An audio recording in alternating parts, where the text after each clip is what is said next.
ঘরে ঘরে জল প্রকল্পের কল, কিন্তু এই কলই আছে, জল আর নেই। 3 বছর ধরে তারকেশ্বরের দুটো গ্রামে জল আসে না। খুব বাড়ছে, বলা হচ্ছে রাজনৈতিক কারণে। কেন রাজনৈতিক কারণে? না, ওই দুটি গ্রাম নাকি সিপিএমের, সেই জন্য নাকি জল আসে না। যদিও তৃণমূল পরিচালিত পঞ্চায়েত সমিতি সেসব অভিযোগ অস্বীকার করছে।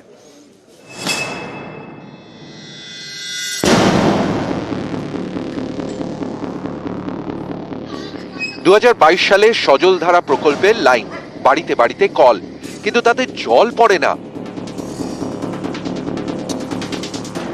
অবস্থা এমনই, পড়ে থেকে থেকে লোহার কলে মরচে ধরেছে, কিন্তু জলের দেখা নেই। অগত্যা গ্রামের মানুষগুলির ভরসা পুরনো টাইম কল। এ ছবি তারকেশ্বর ব্লকের তালপুর গ্রাম পঞ্চায়েত এলাকার। চরম সমস্যায় দুটি গ্রামের প্রায় 70টি পরিবার। কল আছে, জল নেই। এখানে জলের একটু সমস্যা, অনেকদিন ধরে ভোটের আগে থেকেই কল লাগিয়ে দিয়ে গেছে, কিন্তু ভোট দেওয়ার পরেও এখন অবধি আমাদের জল পাচ্ছি না। কলে কতদিন ধরে দিদি? 2 বছর ধরে। যখনই আসছে সার্ভে করে যাচ্ছে, সবই করে যাচ্ছে, কিন্তু জল আর আসছে না। নানান জায়গায় কাজ হচ্ছে, 1 সপ্তাহ 10 দিনের মধ্যেই জল এসে যাচ্ছে, কিন্তু এখানে সমস্যাটা কি আমাদেরকে জানার যে আপনাদের এই সমস্যা, ওই জন্য আপনাদেরকে জল দিতে পারছি না আমরা। গত পঞ্চায়েত ভোটে এই এলাকার দুটি বুথ থেকে জয়ী হন সিপিআইএম এর প্রার্থী। অভিযোগ, এ কারণেই সরকারি প্রকল্পের সুবিধা থেকে বঞ্চিত পরিবারগুলি। বারবার প্রশাসনের বিভিন্ন স্তরে নালিশ জানিয়েও সমস্যা মেটেনি বলে অভিযোগ।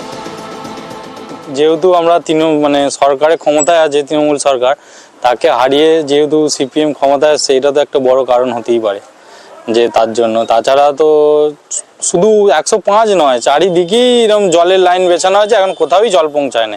কোন বুথে কি সমস্যা আছে সেগুলো কিন্তু আমরা নথিভুক্ত করেছি। সরকারের মোটো যে আমাদেরকে 1 মাসের মধ্যে প্রত্যেকটা বাড়িতে জল পৌঁছে দিতে হবে।